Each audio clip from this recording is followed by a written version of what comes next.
चला तर आज आपण आलूची भाजी बनवूया, ती पण एका वेगळ्या पद्धतीने. खूप मस्त अशी ही भाजी होते. तुम्ही नक्की एक वेळेस अशा पद्धतीने आलूची भाजी बनवून तर पहा. खूपच मस्त लागते. जेव्हा कधी तुम्ही आलूची भाजी बनवाल तर नेहमी अशाच पद्धतीने बनवायलाही पण खूप झटपट अशी ही रेसिपी आहे. स्वादिष्ट खमंग अशी ही रेसिपी आहे. एक वेळेस तुम्ही नक्की अशा पद्धतीने बनवून तर बघा. कोणतीही पूर्वतयारी करायची गरज नाही. झटपट अशी ही रेसिपी आहे. आलूची भाजी तर सर्वांनाच आवडते. बघू शकता तुम्ही किती मस्त अशी ही आपली आलूची भाजी रेडी झालेली आहे. खूप झटपट अशी ही रेसिपी आहे. 5 ते 6 मिनिटांमध्ये ही भाजी रेडी होते. चला तर आता आपण रेसिपी बघूया. मस्त अशी झालेली आहे. बघू शकता ग्रेव्ही पण एकदम मस्त अशी परफेक्ट. जशी आपण आपल्या आलूची भाजी करते तशीच त्याच पद्धतीने, पण थोडीशी डिफरंट, थोड्या वेगळ्या पद्धतीने आज आपण आलूची भाजी बनवूया. चला, मी इथे एक आलू घेतलेलं आहे. ते पूर्ण आपल्याला वरची साल काढून घ्यायची आहे आलूची. आलू मी बॉईल केलेला नाही अजिबात. आलू हा कच्चाच आहे. अशा प्रकारे आपल्याला त्याचे पूर्ण टप्पे काढून घ्यायचे आहेत आलूचे. आता असं खिसून घ्यायचं आहे आपल्याला आलू. तुम्ही कट करून घेतला तरीही पण चालतं. जर तुम्ही आलू कट करून जर घेतला तर मिक्सरमधून त्याला फिरवून घ्यायचं, एक बारीक पेस्ट करून घ्यायची आहे. जर मिक्सरमधून नाही काढला तर अशा प्रकारे आपल्याला खिसून घ्यायचं आहे आलू. आता आलू खिसल्यानंतर यामध्ये आपल्याला लगेच पाणी घालायचं आहे, नाहीतर आपला आलू हा लालसर पडतो, काळा आलू पडतो. पूर्ण आलू आपला खिसलेला आहे. तर यामध्ये आता आपण पाणी घालू, नाहीतर आपला आलू हा लाल पडेल. आपल्याला आलूमध्ये बिलकुल पाणी ठेवायचं नाही. पूर्ण पाणी आलूतलं काढून घ्यायचं आहे लगेच. एकही थेंब पाण्याचा राहता कामा नये. पूर्ण आपल्याला आलूतलं पाणी काढून घ्यायचं आहे अशा पद्धतीने.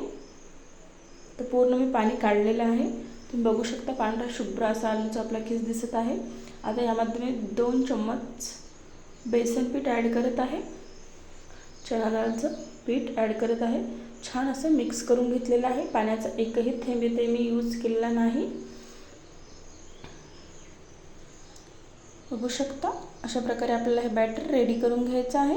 आता टोमॅटो कांदा कट करून घ्यायचा आहे आपल्याला. इथे टोमॅटो कांदा व थोडीशी कोथिंबीर घेतलेली आहे. सर्व आपल्याला मिक्सरमध्ये काढून घ्यायचं आहे. थोड्याशा 5 ते 6 लसणाच्या कळ्या पण आपल्याला यामध्ये घालायच्या आहे. आपल्याला याची बारीक एक पेस्ट वाटण करून घ्यायचं आहे. थोड्याशा मिरच्या घातलेल्या आहेत मी याच्यामध्ये 5 ते 6, 2 लाल व 3 हिरव्या मिरचीचे तुकडे घातलेले आहेत. आता कढईमध्ये तेल घालू आपण. आता यामध्ये आपल्याला जिरे मोहरी घालायचे. तेल छान असं गरम झालं आहे की लगेच जिरे मोहरी छान अशा तडतडल्या की त्यामध्ये आपल्याला जे टोमॅटो आणि कांद्याची पेस्ट घालायची आहे, जी काढली होती ती आपण ते पण छान असं परतवून घ्यायचं आहे. खूप मस्त अशी ही भाजी होते. अशा पद्धतीने आपल्याला 2 ते 3 मिनटं हे फ्राय करून घ्यायचं आहे. कारण की आपण कच्चा आलू टोमॅटो मिक्सरमधून काढून घेतलेलं होतं. छान असं याला परतवून घ्यायचं आहे साधारण 2 मिनटंपर्यंत. आता यामध्ये मी 2 ते 3 मिरच्या घालणार आहे परत. ते पण छान आपल्याला असं परतवून घ्यायचं आहे. आता यामध्ये 1 चम्मच हळद घालायची, लाल तिखट घालायचे 1 चम्मच, मीठ घालायचं 1 चम्मच व थोडीशी कोथिंबीर घालायची आहे आपल्याला. आता हे सर्व आपल्याला मिश्रण एकजीव करून घ्यायचं आहे, छान असं परतवून घ्यायचं. छान असा मस्त कलर आलेला आहे आपल्या फोडणीला. अशाच प्रकारे आपल्याला परतवून घ्यायचं साधारण 2 मिनटं. छान आपलं परतून. तर यामध्ये तुम्हाला जेवढं हवं तेवढं तुम्ही पाणी घालायचं आहे, जेवढी तुम्हाला भाजी बनवायची तेवढी. आता एक आलूची बनवत असल्यामुळे यामध्ये मी 1 ग्लास पाणी घातलेलं आहे. पुरेसं आहे 1 ग्लास पाणी. मस्त छान अशी बघू शकता तुम्ही किती मस्त अशी तर्री आलेली आहे व कलरसुद्धा मस्त असा भाजीचा आपल्या दिसत आहे तुम्हाला आत्ताच. आता आपल्याला यावरती एक प्लेट झाकून ठेवायची. अशी छत्राची प्लेट असेल तुमच्याकडे, चाळणीची प्लेट असेल तर ती झाकू शकता तुम्ही. नसेल तर साधीसुद्धा देखील तुम्ही प्लेट वापरू शकता. इथे जे आपण आता रेडी केलं होतं आलूचं जे मिश्रण बॅटर त्यावरती आपल्याला असं घालायचं आहे. टिक्कीच्या साईजमध्ये किंवा तुम्ही आलू पकोडी किंवा भजीच्या पद्धतीने आपण बनवतो तसे तुम्ही ज्या शेपमध्ये तुम्हाला ही भाजी हवी त्या शेपमध्ये तुम्ही हे बनवू शकता. अशा प्रकारे आपल्याला हे सर्व मिश्रण पसरवून ठेवायचं आहे, घ्यायचं आहे. जास्त जाड नाही करायचे, मीडियमच आपल्याला हे. बघू शकता असे आपले वडे हे रेडी झालेले आहेत. आता थोडंसं मी यावरती ओवा घालत आहे. तुमच्या आवडीनुसार आहे, तुम्ही घातला तरी पण चालतं किंवा नाही घातला तरीही पण चालतं. दिसायला एक छान दिसतं व खायलाही पण खूप मस्त अशी भाजी होते. थोडेसे मी कोथिंबीरचे पानं घालत आहे, 2-2 3-3 अशा प्रकारे. हे तुमच्या आवडीनुसार आहे किंवा तुम्ही मिश्रणामध्ये सुद्धा देखील टाकू शकता. तेव्हाच ओवा आणि कोथिंबीर घातलं तरी पण चालतं. अशा प्रकारे आता यावरती आपल्याला एक प्लेट झाकून ठेवायची आणि काही लवकर वाफला जाईल. जर असेच ठेवले तर थोडा वेळ लागेल. बघू शकता 2 मिनिटामध्ये मस्त असे आपले वडे सेट झालेले आहेत, बिलकुल हाताला लागत नाहीत. आता हे आपल्याला चाकूच्या किंवा चम्मचच्या सहाय्याने काढून घ्यायचं आहे. ही प्लेट आपल्याला खाली काढूनच वडे काढून घ्यायचे आहेत, अशा बिलकुल आपल्याला निघणार नाही.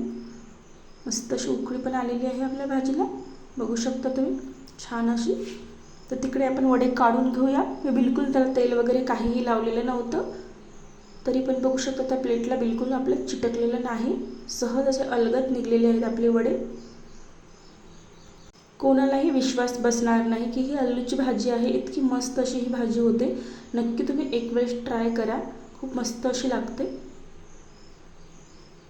बघू शकता तुम्ही मस्त आपली आलूची भाजी ही रेडी झालेली आहे. आता साधारण आपल्याला यामध्ये 2 ते 3 मिनटं छान अशी शिजू द्यायची आहे. बिलकुल चिटकलेले नाही, तुम्ही बघू शकता सहज असे आपले वडे निघलेले आहेत. साधारण 2 ते 3 आपल्याला उकळी येऊ द्यायची आहे. ग्रेव्हीसुद्धा तुम्ही बघू शकता मस्त अशी घट्टसर झालेली आहे. थोड्या वेळाने थंड भाजी झाल्यानंतर खूप मस्त अशी परफेक्ट ग्रेव्ही आपली रेडी होते. आता साधारण असं पाणी वाटते. चला आता आपण 2 मिनटं छान अशी उकळी येऊ देऊ. छान जिरं पावडर घातलेलं आहे 1 चम्मच यामध्ये मी.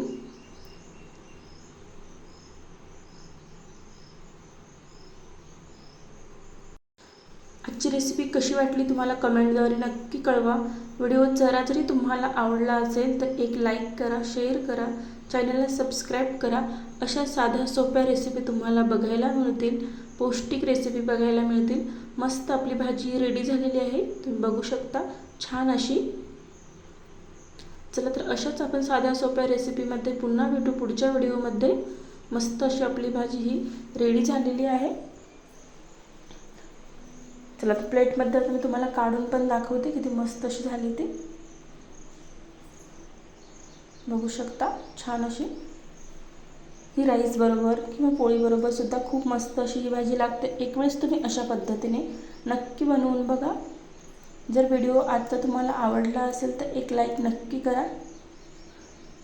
चला तर पुन्हा भेटू पुढच्या व्हिडिओमध्ये